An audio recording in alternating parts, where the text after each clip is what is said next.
Hebu tu Mungu wetu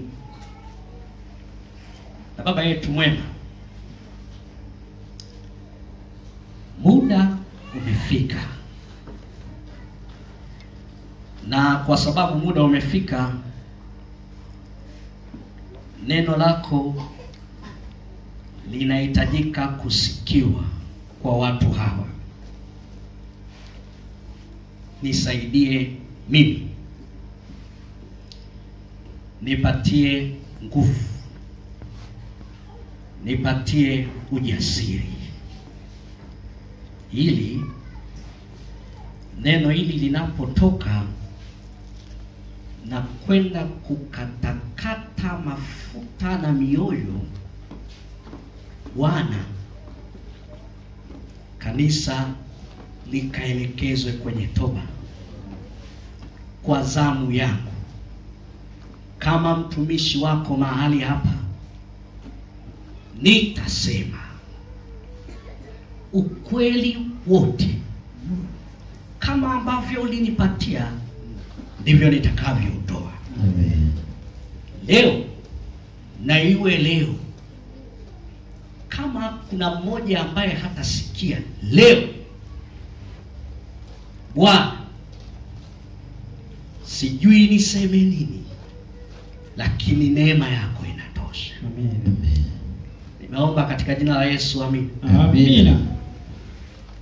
Labda nianze kwa kusema hivi, hubiri langu nililoliandaa lina maneno 1992. Na huwa yanaongezeka kwa sababu nitaelezea. Sasa hivi ni saa 6:36.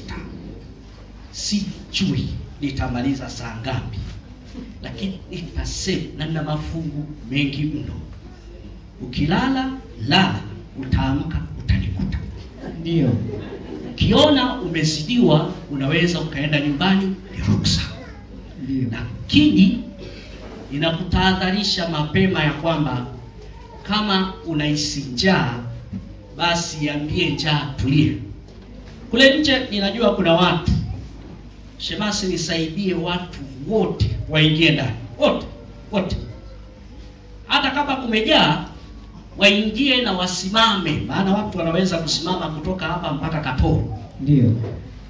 Kwa hivyo kama hakuna nafasi, wote ambaye anabaki kule nje, labda abaki ni mama ambaye anasumbuliwa na watoto, maana watoto huwa wanasumbua, na huwa tunawapeleka kule nje, maana wao hawawezi kukaa muda mrefu humu ndani pamoja nasi.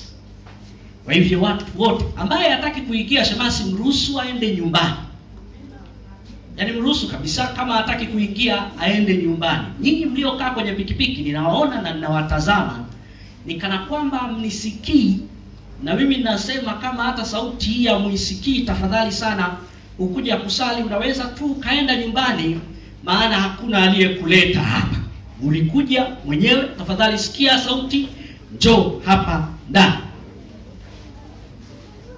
Na nitaanza mpaka nitakapohakikisha wote wametoka huko nje, wameingia ndani. Ambaye atabaki huko, tafadhali awe ni mwanamke ambaye anasumbuliwa na watoto, au wenda watoto wenyewe, kila mmoja aingie hapa ndani.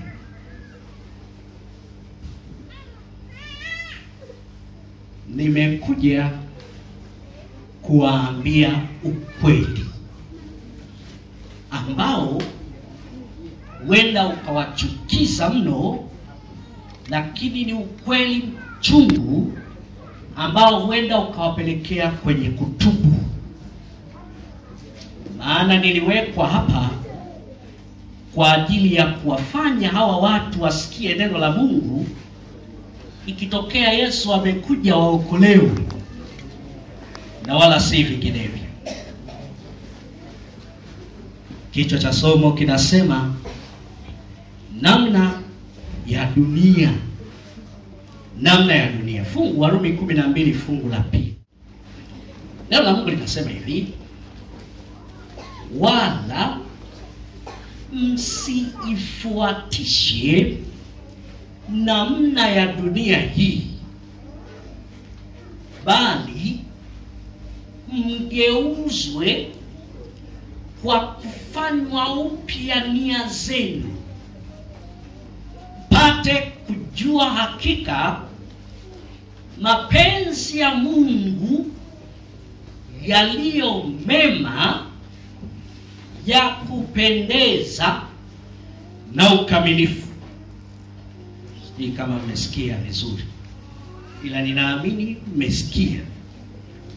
Mwaka 57 baada ya Kristo, Paulo aliandika kitabu hiki kwenda kwa Wakristo waliokuwa katika kanisa kule Rumi. Na Rumi wakati huo ilikuwa ndio mji pekee uliokuwa mkuu, himaya yenye nguvu, kituo cha siasa, utamaduni na dini zote za kipagani. Na aliandika kwa sababu Wakristo walikuwa ni Wakristo ambao wamejiita Wakristo wa kisasa, Wakristo ambao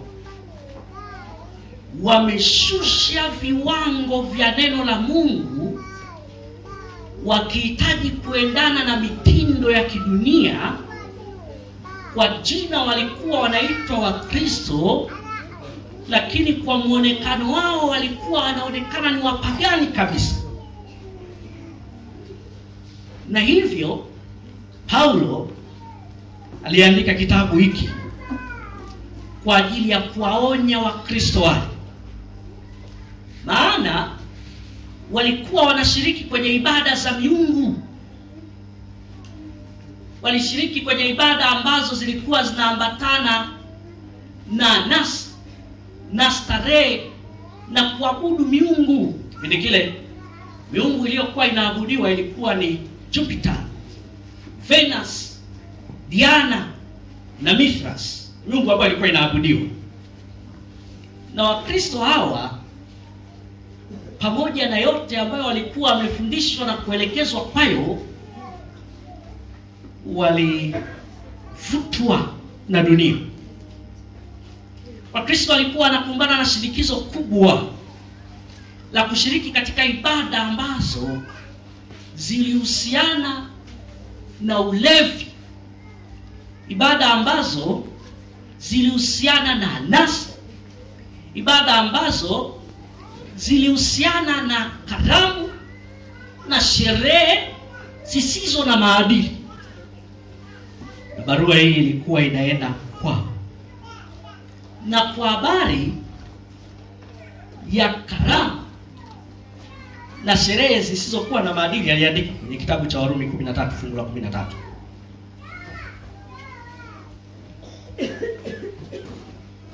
Warumi sura ile ya 13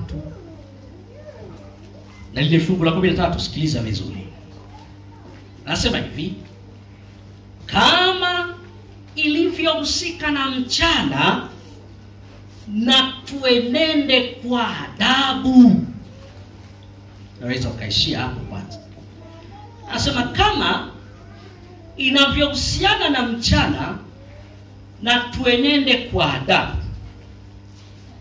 Na unajua alikuwa anaandika kwa sababu karamu zile zilikuwa zinafanyika usiku kama ninyi mnavyofanya leo.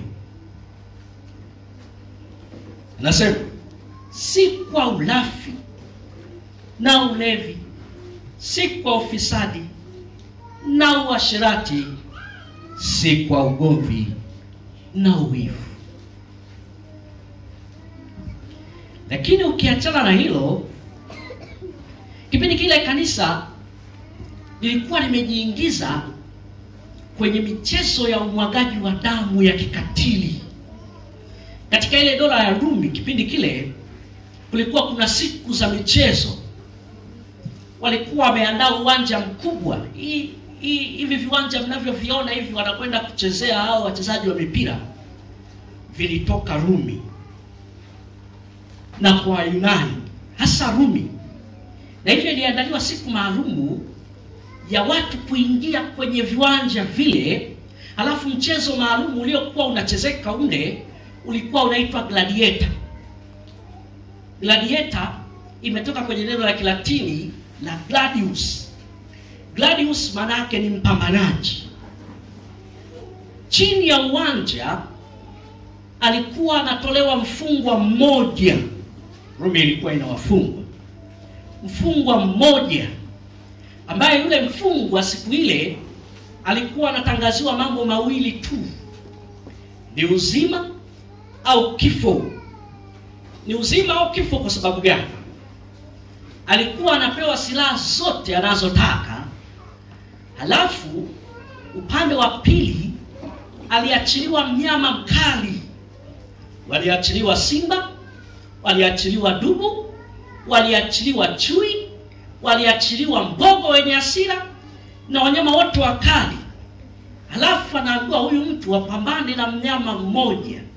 Ikitokea amemuua yule mnyama, huyu mtu amejitangazia uhuru. Ikitokea amekufa, ndio mwisho wa maisha yake. Na hivyo watu walikuwa wanapenda ile michezo, walikuwa wanakwenda wanaingia.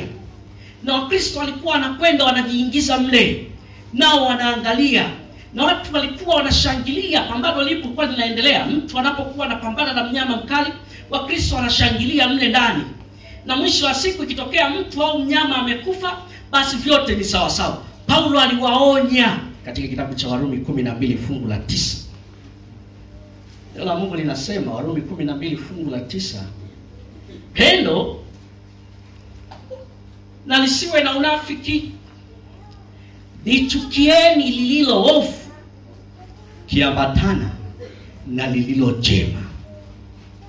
Haukuwa upendo kwenda kushuhudia mwanadamu wenzako akipambana na simba halafu mwisho anapoteza uhai. Haukuwa upendo kushangilia wakati mtu mmoja ameshindwa mbele ya dubu na amepoteza maisha yake. Haukuwa upendo. Na hivyo Paulo aliwaonya wale waumini akiwaambia, jamani, sasa hebu mtazame mambo haya. Kama kweli nyinyi mna upendo, maana neno la Mungu linasema mpende jirani yako kama nafsi yako, usingeweza kushuhudia jirani yako akipoteza uhai, akiwa anapambana na simba au na dubu na chui kwenye uwanja wa mpira. Washiriki wa kanisa walikuwa ni wa namna hii. Wengi kama ilivyo leo walikuwa ni waongofu, waliotoka katika zile dini za kipagani ambapo sadaka za miungu, ibada za sanamu, sherehe za anasa zilikuwa ni sehemu ya maisha yao ya kila siku. Na hivyo kwa sababu walikuwa wametoka kule, ilifika wakati walikuwa wanashawishiwa tena kurudi kwenye mitindo hiyo hiyo. Na hivyo walikuwa bado ni washiriki ndani ya kanisa, wakati huo huo wanahitaji tena kurudi kwenye zile ibada ambazo walikuwa wanazifanya. Na hivyo washiriki wale walikuwa ni washiriki kwa majina, lakini kwa kweli hawakuwa washiriki kwa matendo. Sababu ya Paulo ya kusema msifuatishe namna ya dunia hii, alihitaji waumini washiriki wabadilishe mwenendo, wabadilishe tabia, wabadilishe mawazo. Alitaka Wakristo wa Roma wajue ya kuwa wokovu hauishi katika kukiri imani tu. Jamani, na mimi nawaambia, wokovu hauishi katika kuitwa Mwadventista msabato tu. Wokovu hauishi katika kuja hapa siku ya Sabato, hauishi hapo. Lakini unapaswa kwenda zaidi ya hapo, ni katika kugeuzwa tabia, nia, mwenendo, mtazamo. Waumini wa wakati ule walitaka kuishi maisha yanayoonyesha utakatifu na utii kwa Mungu, wakati huo huo wakitaka kuonyesha namna dunia ilivyo. Na wakati utambulisho wao tangu zama zote ulipaswa kuonyesha utakatifu na utii kwa Mungu na wala si vinginevyo.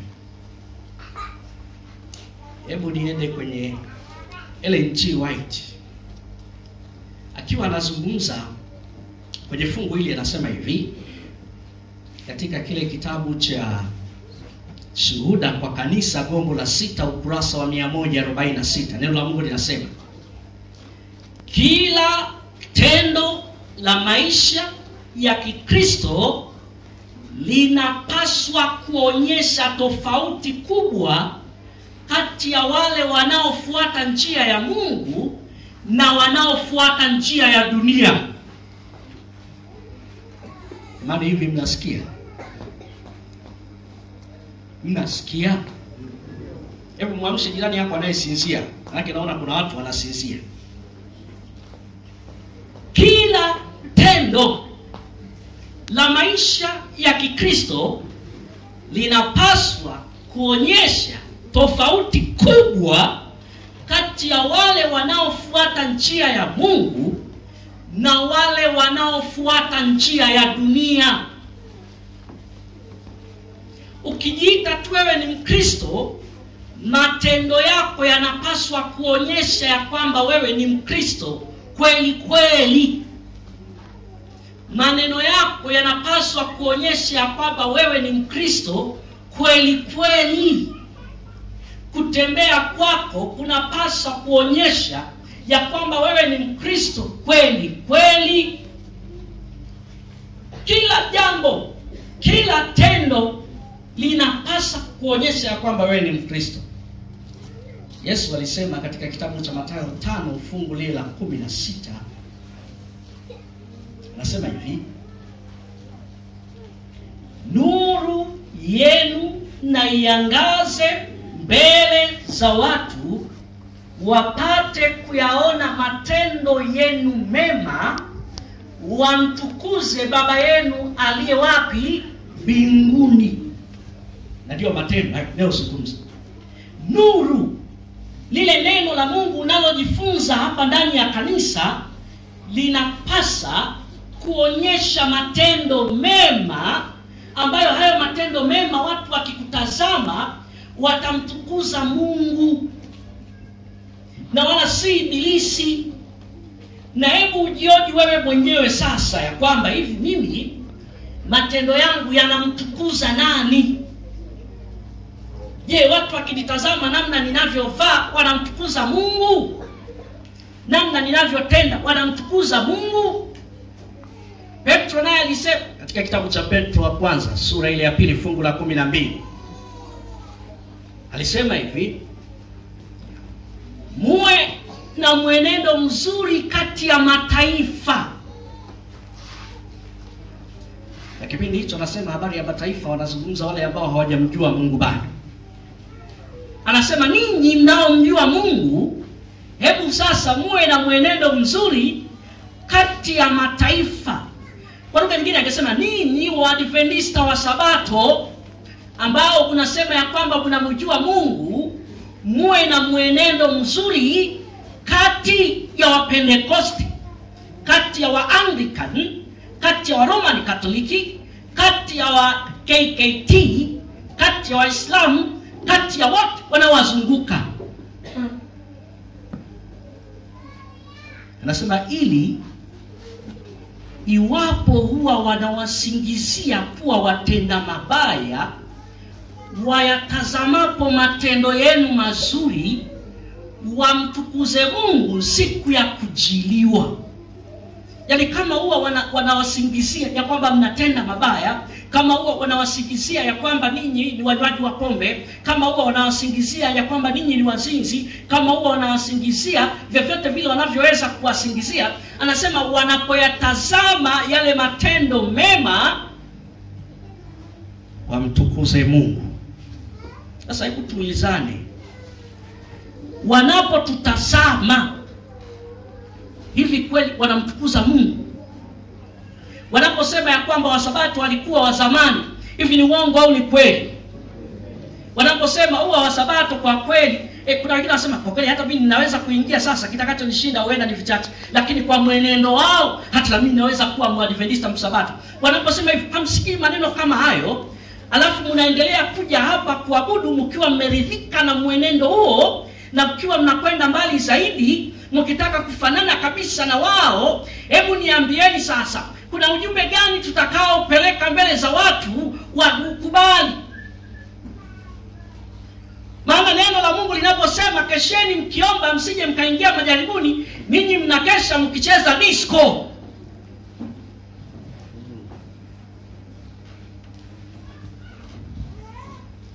Yohana 3:19 hadi 20.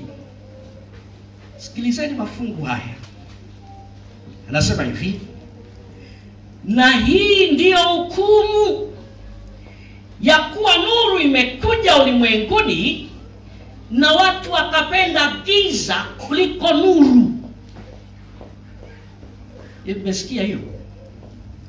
Anasema hukumu ni pale ambapo nuru imekuja, kweli imekuja, watu wamehubiriwa, wakakubali, wakaongoka, alafu baadaye wakarudi kupenda giza kuliko nuru. Kwa maana matendo yao yalikuwa maovu. Maana kila mtu atendaye mabaya huichukia nuru. Msikilizeni kwa makini. Kila anayependa kutenda mabaya anaichukia nuru. Unaweza ukasema leo ya kwamba mimi nimebatizwa, ni Mwadventista Msabato, lakini kama unatenda mabaya unaichukia nuru.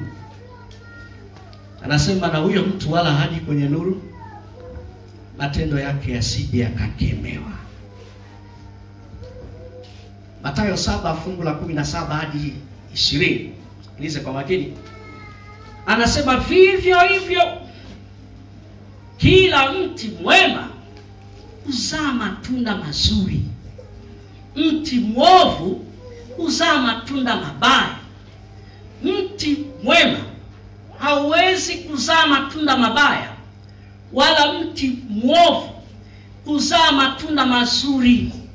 Kila mti usiozaa matunda mazuri ukatwa na kutupwa motoni. Alafu anamalizia kwa kusema, ndipo sa kwa matunda yao mtafanya nini? Mtawatambua. Hauwezi ukawa na jina zuri la Kiadventista alafu unakwenda kufanya ambayo ni kinyume na imani hiyo. Hauwezi ukaitwa ni Mkristo alafu ukaenda kufanya kama mpagani.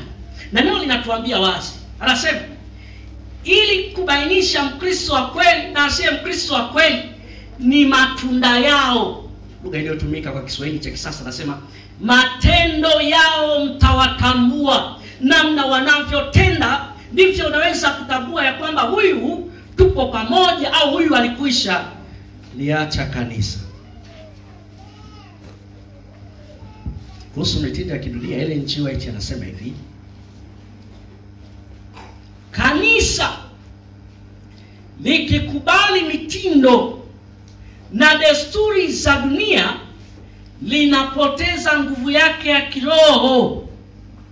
Kristo anawaita watu wake watoke nje, watengwe na kuwa tofauti. Anapozungumza kanisa azungumzii jengo, anazungumzia watu. Na wapendwa, ujue ya kwamba wewe binafsi, wewe ni kanisa. Sasa nasema ukikubali mitindo na desturi za dunia unapoteza nguvu ya kiroho. Ninyi ambao kwa namna moja ama nyingine mnapokwenda kwenye sherehe unaruka na kucheza kinyume na wanavyojulikana Waadventista wa Sabato, mnapoteza nguvu za kiroho. Hauwezi leo kutangaza ujumbe wa malaika watatu wa kumcha Mungu na kumtukuza wakati umefanya ibada ya sanamu. Maana ibada zote za kuruka na kucheza cheza ni ibada za sanamu. Umetoka kusoma juzi kitabu cha Kutoka kupitia lesoni. Juzi tu walipokuwa wamefanya ule ndama wa dhahabu, walirukaruka wakacheza, wakasema hii ndio miungu yako Israeli iliyokutoa katika nchi ya Misri. Na ninyi kwa kuwa mlifanya vile, mlisema hii ndiyo miungu yako Msabato iliyokupa na sheria.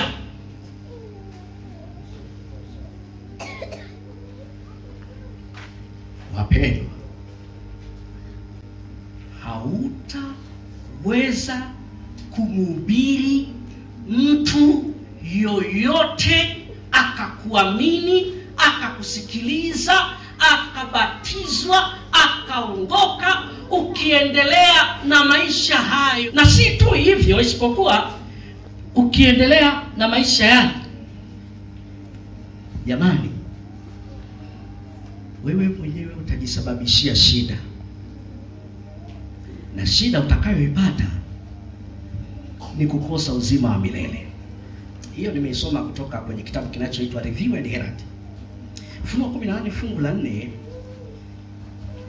kuna maneno yanasemwa hapana nabii. Anasema, kisha nikasikia sauti nyingine kutoka mbinguni ikisema, tokeni kwake enyi watu wangu, msishiriki dhambi zake wala msipokee mapigo. Ninyi ambao kule mnakwenda inapigwa miziki ya kidunia na watu wanacheza, na bado mko humo, mnavumiliako mpaka asubuhi, wapendwa, mnashiriki dhambi hizo. Na kwa kushiriki dhambi hizo kuna mapigo. Na hayo mapigo, niwaambie, si mpaka Yesu arudi, ni hapa hapa duniani tu. Maana mlijua kweli, isipokuwa ile kweli mmeipuuza, mmeifanya si lolote, mmeifanya si chochote, mmekwenda kule kukana Mungu. Wakorintho wa pili sura ile ya 6 fungu la 14 ni mafungu ambayo huwa tunasomeana muda mrefu, lakini huenda hayajaingia vizuri kwenye akili zetu. Nasema hivi: msifungiwe nira pamoja na wasioamini. Nira, mnajua, ni ule ubao au mti ambao unafungwa kati ya ng'ombe wawili, ambao wale ng'ombe wanatumika kwenda kulima. Ile ndio nira ile. Sasa neno linasema hivi, msifungiwe nira na wasioamini. Kwa lugha nyingine anasema msiunganishwe nao. Na haya ni maneno ya Mungu. Na wapendwa, ngoja niwaambie, haya hata kama ukichukia yataendelea tu kugonga kwenye akili zako. Usifungiwe nira, usiunganishwe na wasioamini, wasio na imani moja pamoja na wewe. Usiunganishwe nao kwa mambo ambayo sio ya kiroho. Nasema kwa jinsi isivyo sawa sawa. Kwa maana pana urafiki gani kati ya haki na uasi? Tena pana shirika gani kati ya nuru na giza? Tena pana ulinganifu gani kati ya Kristo na Beliari? Beliari ni sanamu. Au yeye aaminie, msikie vizuri sasa, ameweka wazi, yeye aaminie ana sehemu gani pamoja na yeye asiyeamini? Unaunganishwa na kitu gani hapo pamoja na yeye asiyeamini? Unaunganishwaje? Anasema tena, pana mapatano gani kati ya hekalu la Mungu na sanamu? Na anazungumza habari ya hekalu, anasema kwa maana sisi tu hekalu la Mungu aliye hai. Sasa kama wewe ni hekalu la Mungu aliye hai, hebu niambie vizuri, inawezekanaje hekalu la Mungu aliye hai linapatana na sanamu? Inawezekanaje hekalu la Mungu aliye hai ambalo ningepaswa kutoa sala, hekalu la Mungu aliye hai ambalo ningepaswa kutoa maneno ya kuokoa, hekalu la Mungu aliye hai ambalo ningepaswa kutoa maneno yenye kutia moyo, hekalu la Mungu aliye hai ambalo ningetoa huduma kwa watu, linaambatana na sanamu. Anasema kama alivyosema ya kwamba nitakaa ndani yao, kati yao nitatembea, nami nitakuwa Mungu wao, nao watakuwa watu wangu. Kwa hiyo tokeni kati yao, mkatengwe nao, asema Bwana, msiguse kitu kilicho kichafu, nami nitawakaribisha. Na hii nitasema kwa sauti kuu ili wajue kabisa ninyi Waadventista wa Sabato hampaswi kukubaliana na mambo yasiyofaa ya dunia hii. Hampaswi kupatana na mafundisho yao, hampaswi kupatana na matendo yao, ili siku ikitokea mnafanya hivyo wasute. Maana wenda hapa tunapohubiriana tuelewani vizuri, wenda ukihubiriwa na mtu asiye wa imani yako wenda akakuhubiri vizuri.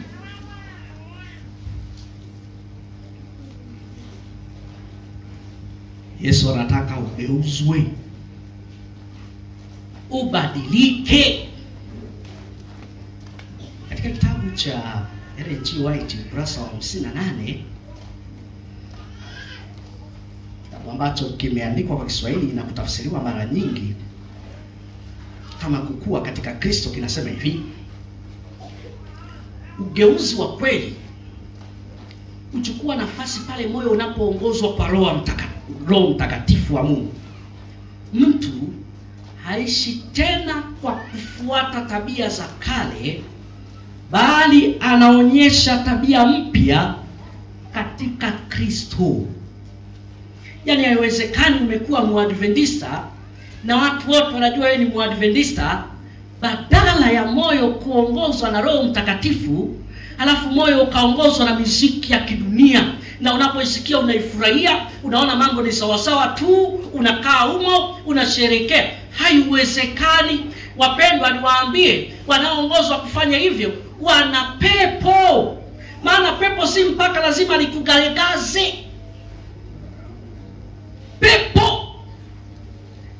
Na nikuambie hivi, kama huyo pepo utamkabidhi kwa Yesu ili atoke, Roho Mtakatifu aingie, wapendwa, nikuambie kuna siku atakuaibisha tu. Maana hata hivyo mnaaibishwa huko, isipokuwa tu hamjui.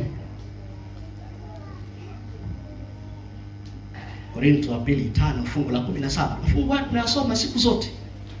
Anasema hivi: hata imekuwa mtu akiwa ndani ya Kristo, amekuwa kiumbe kipya, ya kale yamepita na sasa yamekuwa mapya.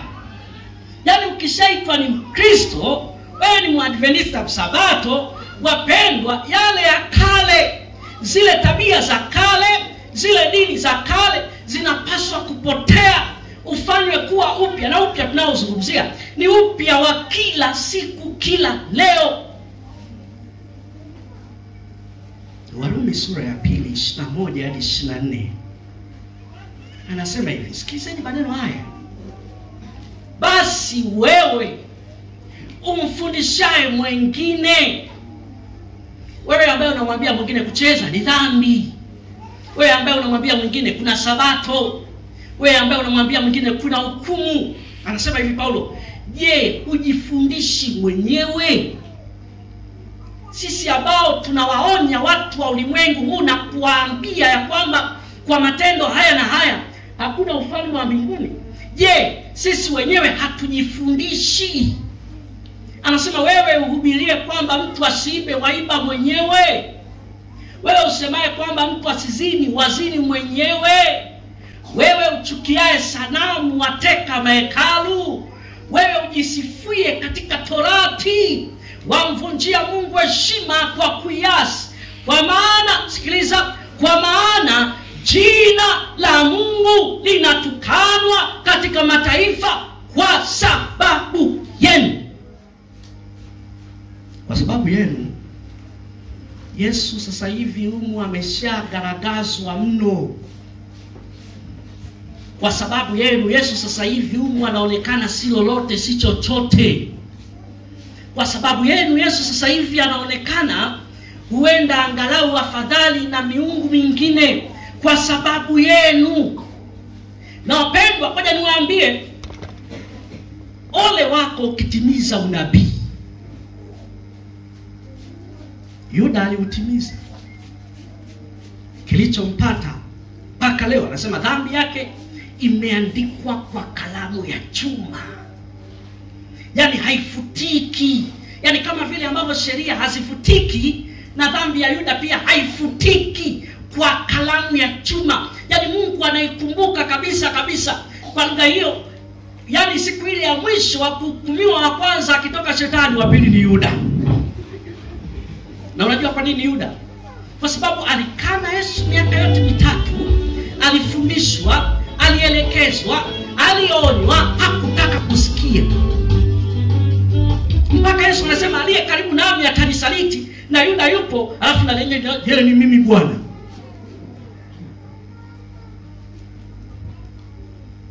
Waefeso 4:22 hadi 23. Anasema mvue kwa habari ya mwenendo wenu wa kwanza, utu wa zamani unaoharibika kwa kuzifuata tamaa zenye kudanganya, mfanywe wapya kwa roho zenu, mkavae utu upya ulioumbwa kwa namna ya Mungu katika haki na utakatifu. Vua mwenendo huo. Nimekuja kuambia jamani, mwenendo huo mvue. Sio kwamba siwezi nikaitisha baraza la uhai na kuwafuta ushirika na kuwapiga karipio, isipokuwa ninataka kwanza ujue unachokifanya ni kitu cha namna gani, ili siku nikiamka niko vizuri na unaendelea, tufute. Maana kanisa linaonyesha kwamba alikubaliani na dhambi ile kwa kufuta ushirika na kupiga karipio. Sasa ninataka nikueleze haya ili ujue mapema ya kwamba mimi hata kama iweje nimefutwa, niliambiwa.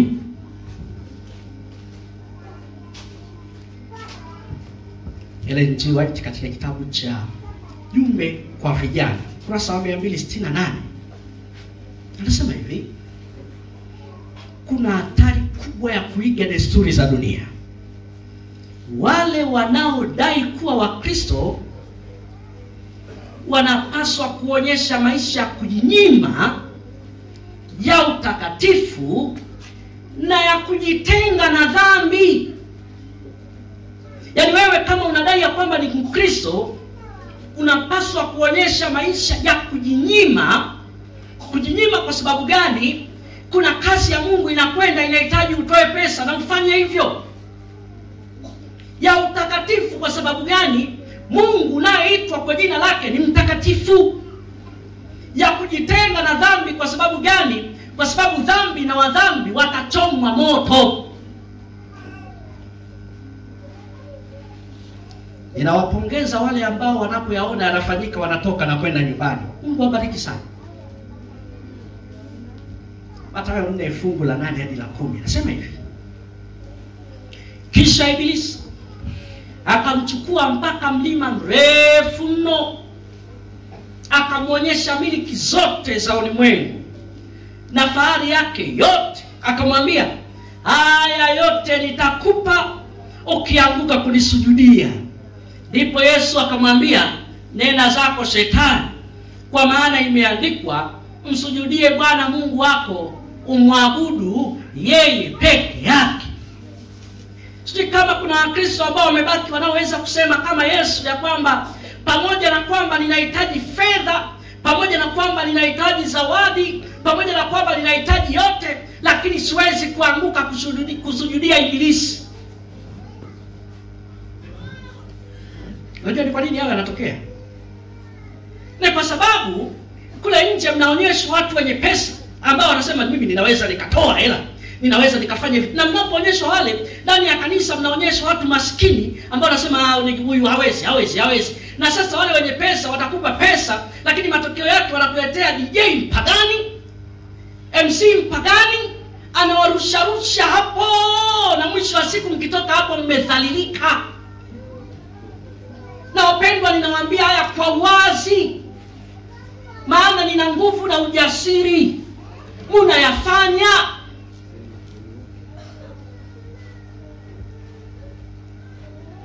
Mathayo 16:26-27.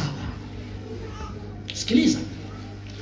Asema, kwani atafaidiwa nini mtu akiupata ulimwengu wote na kupata hasara nafsi yake? Au mtu atatoa nini badala ya nafsi yake? Kwa sababu Mwana wa Adamu atakuja katika utukufu wa Baba yake pamoja na malaika zake, ndipo atakapomlipa kila mtu kwa kadiri ya matendo yake. Ninakuonya kwa sababu ninajua Yesu atakuja, na uhakika huo utalipwa. Hizo fahari za kidunia na vyote, wapendwa, unavyovikubali na kuvifanya, utalipwa. Kwa nini nikufiche nisikueleze ukweli ili ulipwe uzima wa milele?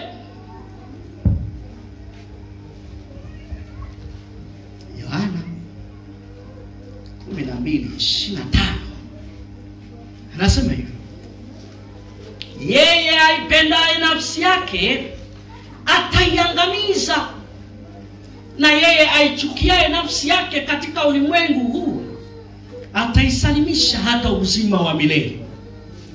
Wewe kama unajipenda, kama unapenda nafsi yako, kama unapenda roho yako, hebu iangamize roho yako kwa masuala ya dunia. Ujifanye kuwa mfu, ili Yesu akija ile nafsi yako ipate. 15 fungu la 19 nasema, kama mngekuwa wa ulimwengu, ulimwengu ungewapenda walio wake. Lakini kwa nini si wa ulimwengu, bali mimi naliwachagua katika ulimwengu, kwa sababu hiyo ulimwengu huwachukia. Ninajua hata sawa sema mchungaji, tusipoalika itafanyaje? Watatuchukia. Wakuchukie, wewe si wa ulimwengu. Amina. Wewe ni wa Yesu. Amen. Na Yesu hakuwa wa ulimwengu. Wakuchukie kwa sababu ya ulimwengu, lakini upate uzima wa milele. Acha wakuchukie. Kama ni kutukana, acha wakutukane. Kama ni kukudharau, acha wakudharau, kwa sababu wewe ni wa uzima. Amina. Na ngoja niwaambie ninyi ambao mnataka kupendwa na watu wa ulimwengu, Mathayo 10:34-37 anasema hivi, msidhani ya kuwa nimekuja kuleta amani duniani. Huyo ni Yesu. La, sikuja kuleta amani, bali upanga. Kwa maana nalikuja kumfitini mtu na babaye na binti na mamaye na mkwe mtu, na adui za mtu ni wale wa nyumbani mwake. Alafu sikiliza maneno ya mwisho, anasema, apendaye baba au mama kuliko mimi, yani Yesu, hanistahili. Wala apendaye mwana au binti kuliko mimi hanistahili. Yani kama wewe huwa unafanya kuwaridhisha wale ndugu zako, Yesu anasema hunistahili. Kama unafanya kwa kuogopa kama sasa itakuaje, Yesu anasema hunistahili. Wewe sio wangu. Ngoja nizungumze machache, msikie ile muziki mnayopenda ya kidunia huwa inafanya nini. Nitatumia Ellen G. White, lakini pia nitatumia na Biblia. Ellen G. White katika kitabu cha ujumbe kwa vijana ukurasa wa 295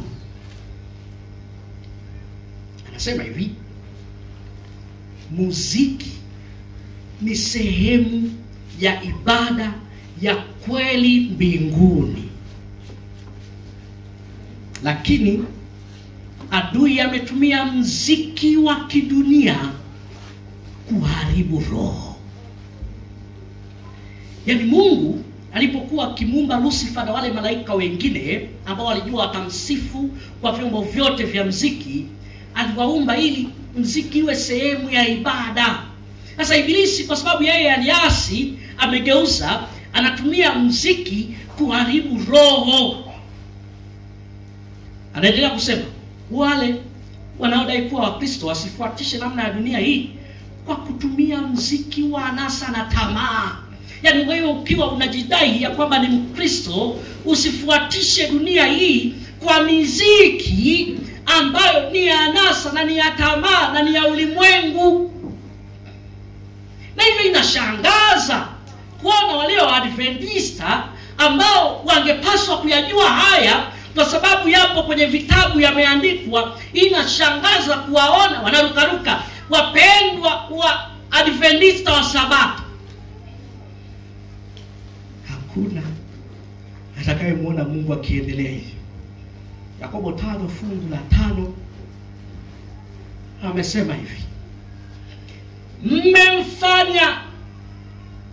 mmefanya anasa katika dunia na kujifurahisha kwa tamaa, mmejilisha mioyo yenu kama siku ya machinjio.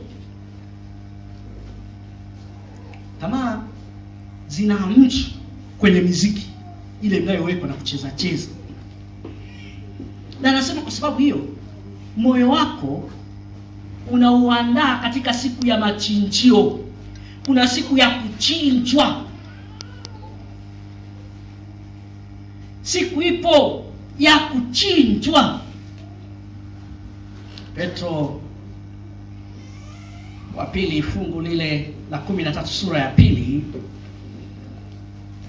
anasema hivi: wakipatikana na madhara ambayo ni ujira wao, wakidhania kuwa ulevi wakati wa mchana ni anasa, wakifuata tamaa zisizo kiasi katika karamu zao za upendo, wafanyapo karamu pamoja nanyi. Yaani kwa yale unayoyafanya ya karamu pamoja na wapagani na ukawaruhusu wafanye wanalotaka, anasema ujira utaupata. Tena anasema usidhani ya kwamba ulevi wakati wa mchana ndio anasa peke yake. Sio wakati wa mchana. Hata kufanya tu zile karamu ambazo ndani yake zinaonekana zina upendo, za kuwapenda watu, alafu mwisho wa siku zimeingizwa mambo ya kipagani yasiyofaa, anasema watu wa namna hii watapata ujira wao. Na hili neno la Mungu alisemi uongo, linasema ukweli. Wapendwa, utaupata. Katika kitabu cha Evangelism Ellen G. White kurasa 510 anasema miziki ya kidunia inapopanikizwa kanisani, kwa maana ya mtu binafsi, maana kanisa ni wewe, anasema roho ya ibada kupotea. Utamwabuduje Mungu wakati umeipandikiza hiyo kwenye mioyo yako? Sema muziki unapaswa kutupeleka karibu na Mungu, si kufanya tuige dunia. Nawaambia hata ninyi waimbaji msikilize vizuri. Kama nyimbo mnazoimba badala ya kuwafanya mpelekwe karibu zaidi, alafu nyinyi mkaiga dunia, mkataka kuwa wafanya biashara kama Zabuloni, mkataka kuwa na viewers wengi, mkataka kuwa maarufu, wapendwa, niwaambie, anasema hivi, roho ya ibada itapotea. Ndio maana kwa nyingi ambazo zilikuja zikaendelea zikaonekana ni maarufu zilipotea kwa sababu hii. Badala ya wanapoimba wao wenyewe wainuliwe juu kule Mungu aliko, ndio sasa wanaiga. Ndio sasa kwenye sare zao wanavaa vimini. Tapotea. kwa vijana, kurasa huo 295. Anasema mziki umekuwa mtego wa maelfu na kifo cha maelfu. Mziki wa kidunia unaamsha tamaa mbaya, uhamasisha mazoea mabaya na kuvutia roho mbali na Mungu. Na mimi ngoja niwaambie, mtafanya utafiti tu, wale ambao mkisikia mnapenda kurukaruka, jiulize ni mara ngapi muda ambao unaotumia kurukaruka umesoma kitabu cha roho ya unabii. Jiulize ni mafungu mangapi unayo kichwani. Jiulize, je, ikitokea Biblia wamenipokonya ninaweza nikatetea vipi imani yangu? Ujiulize mambo, utagundua uko mbali mno na Mungu. Na ndio maana na Pasaka ikija mnakimbia. Je, niwaambie tu, mnakimbia kwa sababu mioyo iko mbali na Mungu. Na hata kama mnafanya lakini mnapata laana. Maana wakati ule ndio wakati wa kuunganishwa na Mungu na kutubu. Kama unaendelea kuwa Mkristo alafu unataka bado uenende sawa sawa na Wapentecost na Walutheri na Waroman, wapendwa, niwaambie, unaamsha mazoea mabaya ambayo yatakuletea hukumu ya milele. Kuhusiana habari za tamaa mbaya, sikiliza Yohana 8:44 anasema hivi: ninyi ni wa baba yenu Ibilisi, na tamaa za baba yenu ndizo mpendazo kuzitenda. Yeye alikuwa muuaji tangu mwanzo, hakusimama katika kweli, kwa kuwa hamna hiyo kweli ndani yake. Chanzo cha tamaa ni Ibilisi, na wote wenye tamaa za namna hiyo ni wa Ibilisi. Sasa hauwezi ukawa wa Ibilisi alafu bado upo pia ndani ya kanisa. Ukiwa ndani ya kanisa, uchague ya kwamba mimi kwa kuwa nimeingia ndani ya kanisa niwe Mkristo kweli kweli. Acha na mambo ya kidunia, yanakupotezea wakati, hayakusaidii. Warumi 6:12 anasema, basi dhambi sitawale ndani ya miili yenu ipatikanayo na mauti, hata mkazitii tamaa zake. Miili tulio nayo tunaambiwa dhambi isionekane. Maana dhambi ikionekana tutatii tamaa za ile dhambi. Kitabu cha Evangelism ukurasa wa 510, ile njiwa yetu huyu anasema, wanaodai kumfuata Kristo hawapaswi kutumia mziki wa kidunia unaowavuta vijana kwenye burudani na anasa. Mziki kama huo hauna nafasi katika maisha ya Kikristo. Miziki ya namna hiyo ya kidunia haina nafasi katika maisha ya Kikristo. Na kama inapata nafasi katika maisha ya Kikristo, ndani ya moyo wako ujiulize, hivi wewe ni Mkristo wa namna gani?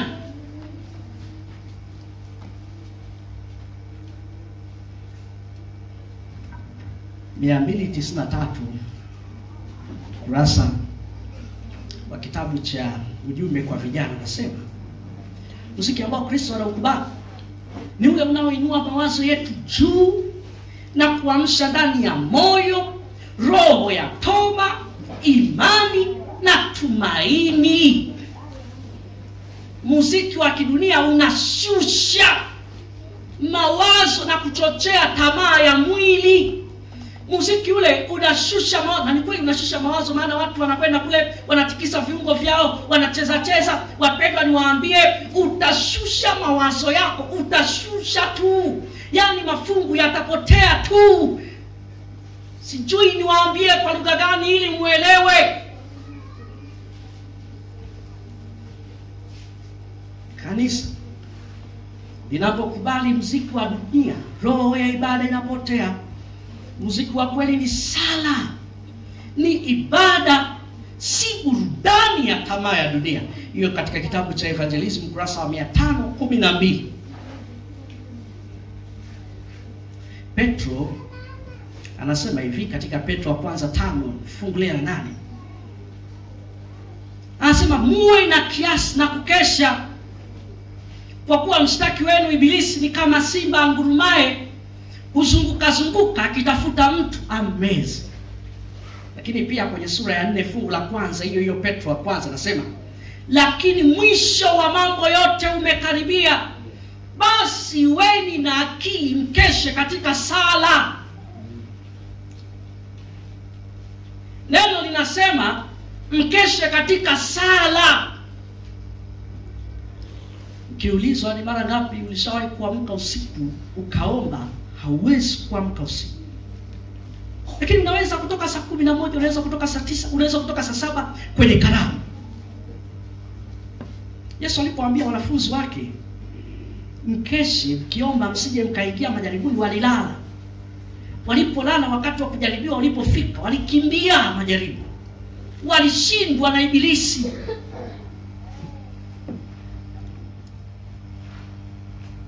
Akasema hivi, kitabu hiki ni kitabu cha Shuhuda kwa Kanisa, ukurasa wa 507, sehemu ya 4. Sikiliza maneno haya. Anasema, je, vijana wanaweza kumjibu kila mtu awaulizaye sababu ya tumaini lao kwa upole na hofu? Anasema, niliona kuwa vijana wanashindwa kabisa kuelewa kabisa msimamo wetu kama kanisa. Na naposema vijana, Ellen G. White sasa hivi akiamka, ninyi nyote hapa ni vijana, nyote, hakuna mzee hata mmoja. Kwa lugha nyingine alikuwa anazungumza na kanisa ambalo lingekuja wakati wa vijana, na ndio wakati huu. Anasema aliona vijana wanashindwa kabisa kuelewa kabisa msimamo wetu. Matukio ya kutisha hapo mbele yao, wakati wa taabu ambapo utapima thamani ya tabia. Na mimi nawaambia, wakati wa taabu upo, utapima thamani ya tabia. Wale walio na kweli ndani yao wataendelezwa kuwa na kweli. Nasema wale walioukataa msalaba na kulipuuza neno la uzima na kuzitukuza nafsi zao wenyewe zilizo dhaifu watapungukiwa. Yaani wale ambao kila siku wanaelezwa mambo haya, wanasikia na wapo ndani ya makanisa yetu na wanapuuzia, wanakwenda kufanya vile vile kila siku. Anasema hivi, wakati utakapofika wa pepeto, wakati utakapofika wa kusimama kuitetea imani, na mimi nawaambia wakati utakapofika wa chapa ya mnyama, ingawa ni kweli unaujua ukweli, utaipokea chapa hiyo kwenye mkono wako. Kwenye mkono kwa sababu gani? Unajua lililo kweli, lakini umekataa kwa kupuuza. Umefanya ambayo unaona yanapendeza moyo wako, na utapokea chapa ya mnyama. So malaika anasema, toa yote kwa Mungu. Nafsi ile ya matamanio ya asili ni lazima ife. Hulka, tabia za moyo usiohuishwa ni lazima vitiishwe. Kimbilia Biblia ambayo inapuuzwa. Kama ninawaambieni, kimbilia Biblia. Kimbilia Biblia. Kimbilia Biblia. Usitazame watu wanasema nini, nenda kakimbilia Biblia. Na changamoto yetu kama Waadventista leo ni hatusomi maandiko, na hivyo hatujui kutofautisha kati ya lililo haki na lisilo haki, kati ya kweli, kati ya uongo, kati ya utakatifu na kati ya mambo ya kawaida. Sema maneno ya uvuvio yanazungumza nawe, usiyachukulie kirahisi. Sema kila neno linaletwa kwako ili kutoa hesabu. Kama umedumu kuwa mtendakazi ukiishi kulingana na mafundisho matakatifu ya neno la Mungu. Wale wote ambao wamelichukua jina la Kristo na kuorodheshwa katika huduma yake wanapaswa kuwa askari wa msalaba. Nami nikwambie, unapaswa kuwa askari wa msalaba. Unapaswa kuchukua upanga wa neno la Mungu. Unapaswa kuishi kwa kumtegemea Kristo. Unapaswa kuishi kwa kumtazama Kristo, si kwa kutazama wanadamu. Wengine wanasema pastor atafanyaje sasa? Na wengine huenda sasa hivi wanajizuia kwa sababu wanajua kuna kufutwa. Niwaambie, usiogope mimi, muogope Mungu. Unaogopa mchungaji mshobe ambaye leo na kesho kutwa atakufa, lakini kuna Mungu ambaye yupo milele na anasimama. na atakuja kuleta hukumu. Nasema wanapaswa kuonyesha kwamba wamekuwa wafu kwa mambo ya ulimwengu na kwamba maisha yao yamefichwa katika neno la Mungu. Sasa nina mafungu kadhaa ya kutolea wito. Fungu la kwanza ni la Luka 12:47 hadi 48. Nasema, yule mtumwa aliyejua mapenzi ya bwana wake wala hakujitayarisha wala hakufanya sawa sawa na mapenzi yake atapigwa mapigo mengi. Yaani wewe unajua mapenzi ya Mungu ni yapi, na unajua Yesu atakuja, halafu hutaki kujitayarisha wala hutaki kuyafanya mapenzi ya Mungu. Anasema utapigwa mapigo mengi mno. Na mimi ninataka usipigwe, ndio maana ninakueleza leo ili utubu. Sasa bali yeye asiyemjua akapiga, bali yeye asiyemjua akapiga vitu vipasavyo mapigo, atapigwa mapigo machache. Wale ambao unarukaruka nao kule, wao hawamjui Mungu, mapigo yao ni machache. Anasema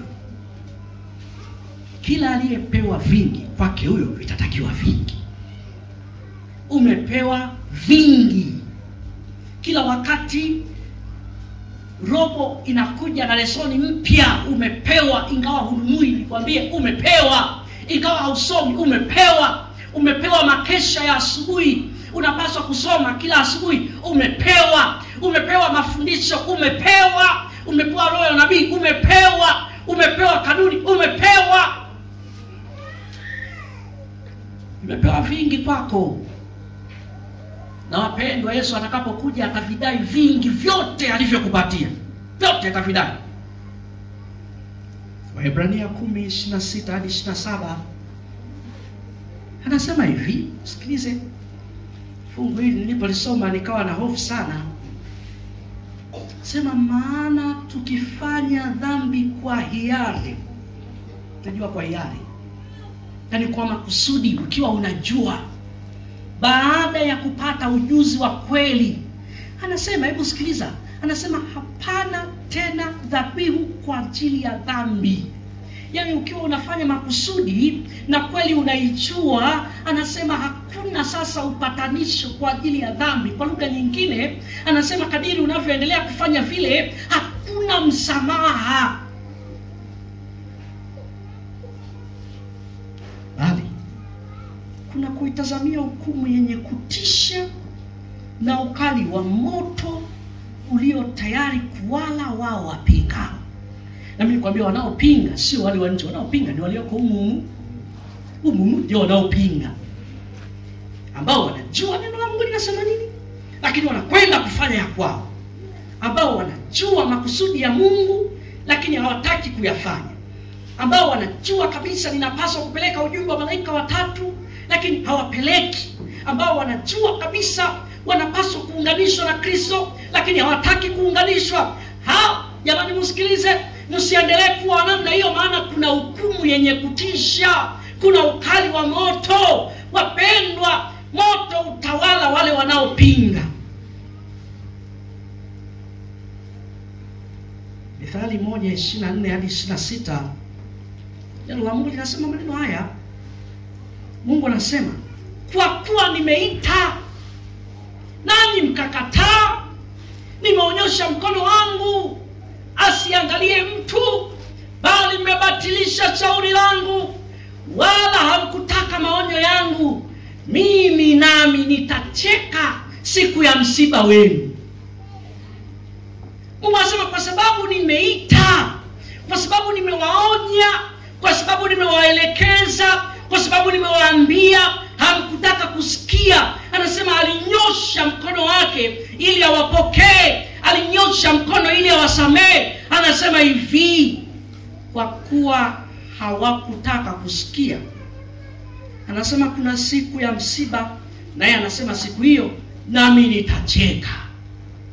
Na ni maneno magumu mno, magumu.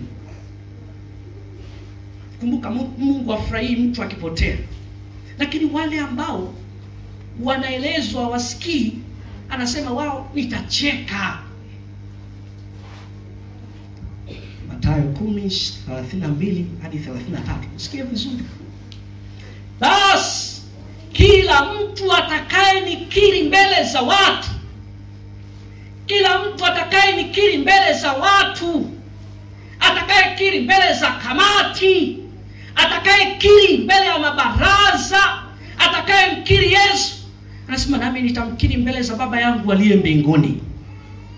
Bali mtu yeyote atakaye nikana kama alivyokana Yuda mbele za watu, nami nitamkana mbele za Baba yangu aliye juu mbinguni.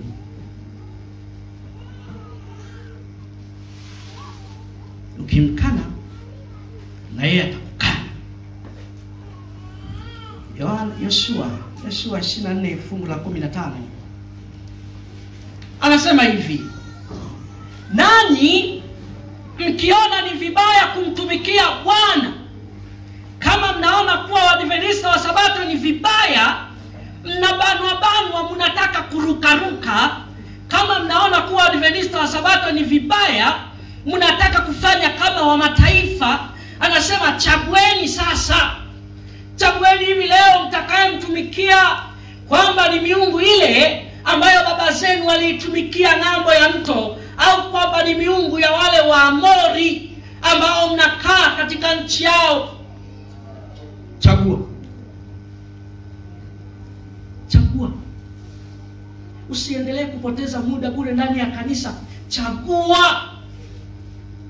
Chagua ya kwamba mimi kuanzia leo ni Mwadventista. Usionekane kwenye mambo ya ajabu ajabu. Chagua leo, chagua ni nani utakaye mtumikia. Je, ni Mungu yule wa Pentecoste? Je, ni Mungu yule wa Anglikana? Je, ni Mungu yule wa Waislamu? Je, ni Mungu yule wa wapagani? Chagua. Maana ni lazima usimame upande mmoja. Chagua. Usiwe unaenda kwenye njia mbili. Chagua tu moja.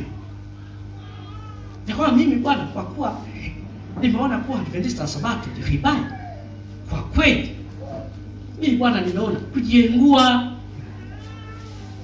Ni kweli ukijiengua sisi tutasikitika, tutakuja kwa maonyo mengi, lakini ukichagua sasa tutafanyaje? Umechagua wewe mwenyewe. Usichague kuwa kule alafu bado unakuwa humu. Jamani, niwaambie wazi, chagua, chagua leo. Nenda useme na Mungu, mwambie mimi nimechagua. Leo nimechagua.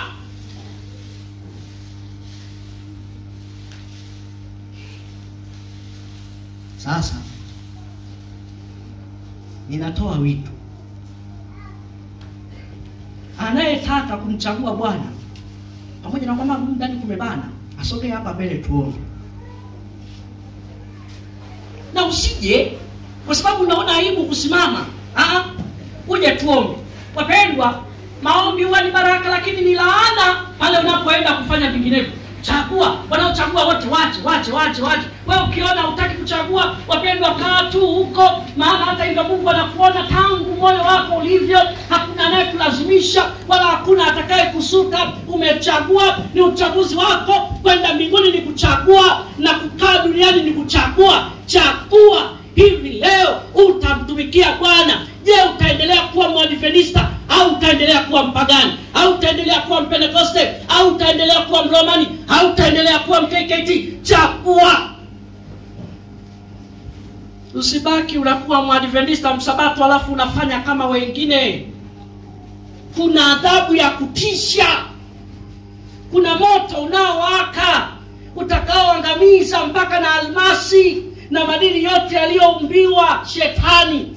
Kama Shetani hataangamia na madini yote yaliyoumbwa, Wewe ni nani utakayesimame umbwa kwa udongo? Jamani, nimeyasema haya ili mtubu. Nimeyasema haya ili mrekebike. Nimeyasema haya ili msikie. Kuwa na msimamo wa imani ni ya kwako wewe mwenyewe, kuwa na msimamo nayo.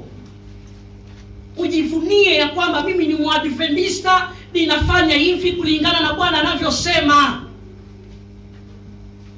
Kama utaogopa leo kudhihirisha imani yako kwa watu, habari gani watakapowazuia kuuza wala kununua? Nendeni mkabadili mienendo yenu, maana Mungu anachukia mambo haya. Na nimekuja niwaeleze kweli tupu. Na wale wote mnaoyafanya hayo, wapendwa, ninawaambia wachungaji wana masikio marefu, ninawajua. Na kanisa hili ndio lina wengi wa kufanya hayo ya ajabu. Wengine angalau tangu tulipowaonya pale juu walirekebika. Mungu na wasaidie muishi kama Wakristo. Msiishi kama wapagani. Wapendwa, utapata wapi nguvu leo ya kupeleka neno? Utapata wapi ujasiri wa kumwambia mtu habari za neno la Mungu? Imani yako unapataje ujasiri wakati umedhalilisha Yesu, umedhalilisha kanisa, umedhalilisha kazi ya Mungu? Unapata wapi ujasiri huu? Lakini anayetubu Mungu anamsamehe. Nami niulize tena, wanaokiri ya kwamba wametubu, hapo kwenda kuomba, nyosha mkono wako juu, Mungu anaona. Yesu, ibada ya leo haikuwa rahisi, ilikuwa ngumu kwa sababu ya dhambi zetu. Tumetenda dhambi, tumefanya uovu, tumepungukiwa na Roho wako. Na Bwana, neno lako limesikika kwenye masikio yetu, na kwa sababu limesikika, tusaidie kubadilisha mwenendo. Atakaye toka hapa amechukia, hebu na ayachukie matendo hayo na afanywe upya. Atakaye toka hapa ameumia, hebu na aumizwe na matendo hayo na abadilishe mwenendo wake. Lakini pia kuna wakati shetani yupo kazini, neno linapohubiriwa yeye huwa anaingia kwenye mawazo ya watu na kuwapandikizia kinyume na neno lako. Ikitokea kama kuna mmoja ameingiliwa humu, Bwana, basi neema yako inakutosha, maana hata hivyo haulazimishi. Nisaidie mimi kama kiongozi wao, niyakatae mambo hayo, nisiyakubali kamwe, ili kupitia mfano wangu kama mimi kiongozi, wengine nao wakufuate wewe. Saidia kila roho inayotubu, saidia kila mmoja anayenyenyekea. Wasaidie watu hawa siku ya leo, kama walivyosimama hivi leo, wakasimame na siku ya hukumu wakiwa na ujasiri ya kwamba walisamehewa, ya kwamba dhambi zao zilifutwa. Bwana, tunajua shetani huwa na mtindo wa kuwafagaa watu na kufanya mambo ambayo hawapasi kufanya, na hivyo tunamkemea katika jina la Yesu. Saidie mapepo ambayo yanafanya watu wacheze na kuruka, katika jina la Yesu tumeyakemea. Mapepo ambayo yanawafanya watu wakubaliane na upagani, tumeyakemea leo. Na kila anayesikia, Bwana, ndani ya moyo wake leta nguvu inayotoka kwako ili yamtoke maana unampenda. Tunakwenda nyumbani, maneno haya yakaishi, yaendelee kusikika katika masikio yetu, ili yakaendelee kugawanya mioyo migumu na kutubadilisha tabia zetu.